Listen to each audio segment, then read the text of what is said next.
Is this live, Sean? It is now. That's the first thing I said. Over to you.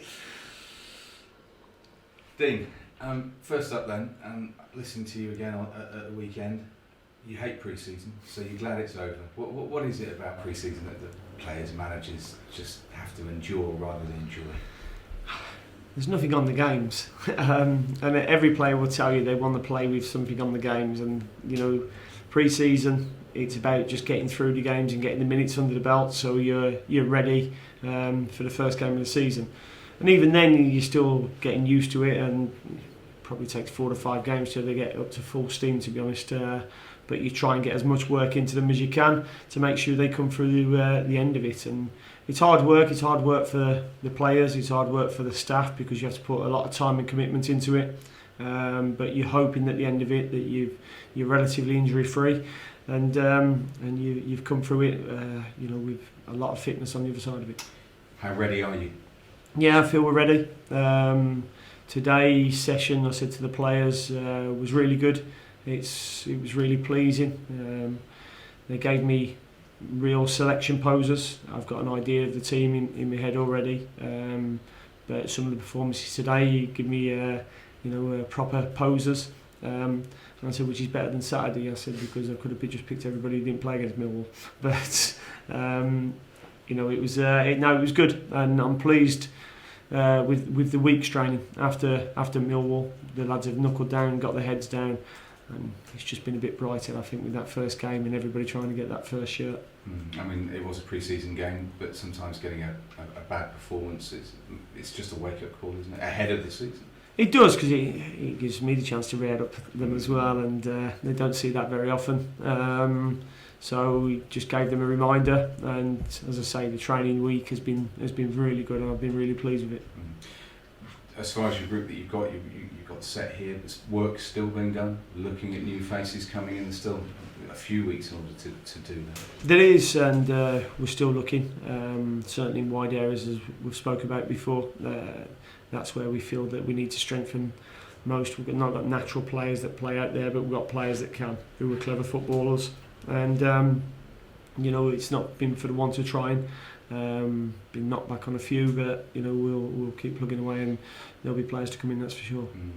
I suppose everyone's looking for certain players, aren't they? Really, I mean, wide players and even up front. I mean, it makes the marketplace quite a competitive one, doesn't it? It's almost a players' market rather than a club's market. Yeah, I mean, it's very competitive out there anyway. With the funds that are available to a lot of the Premier League clubs now, with the TV money, the competitiveness is right up there. Would like to go and buy somebody, but would also like to bring loans in as well.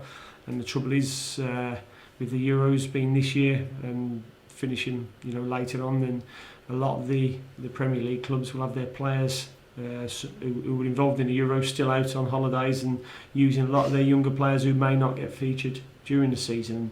They're the sort of players that we'll be looking at, along with a lot of other clubs as well. Talking about the players, have you selected a captain for this season? I haven't just yet, no.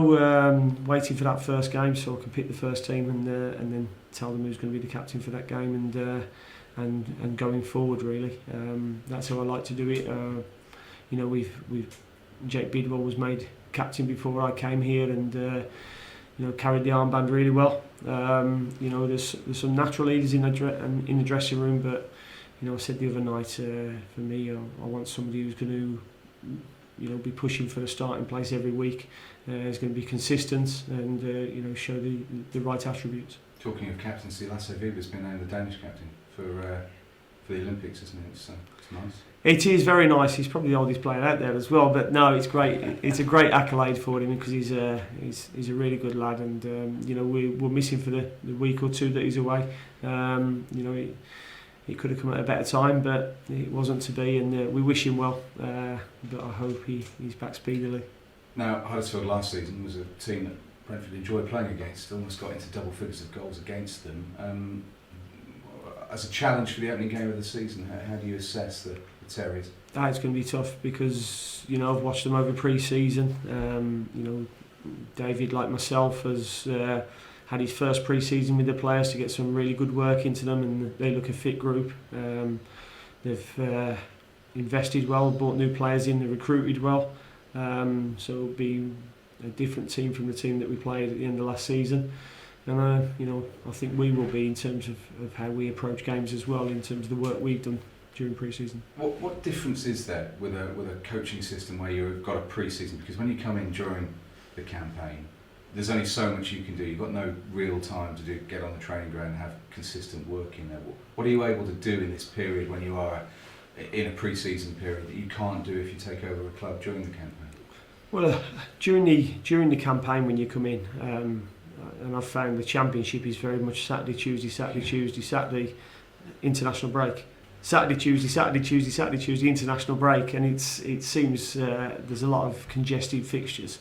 And when you've got fixtures like that, you have to let the players recover. So the time spent out on the feet on the training ground is a lot less than what you would like. So it gives you, during pre-season, when the games aren't meaningless, but there's less importance on the results, you can actually let them go into some games fatigued and spend more time on their feet and get a lot more work into them, what you'd like to do tactically.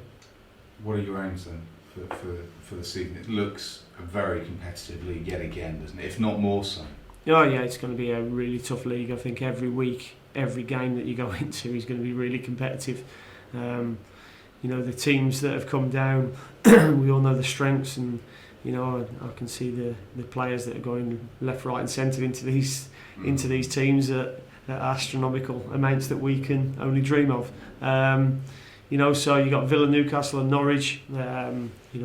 Brighton was superb last season. You got Wigan coming up as well. It's a really competitive league. It's going to be tough.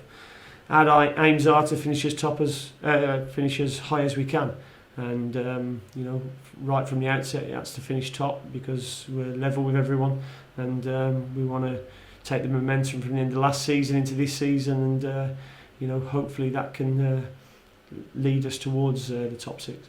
I mean, it's the amount of money that can be spent is huge, but you also have to manage a club effectively, don't you? I mean, it's a difficult balance, and the parachute payments the club's getting relegated now from the Premier League makes it a less level playing field, even more so.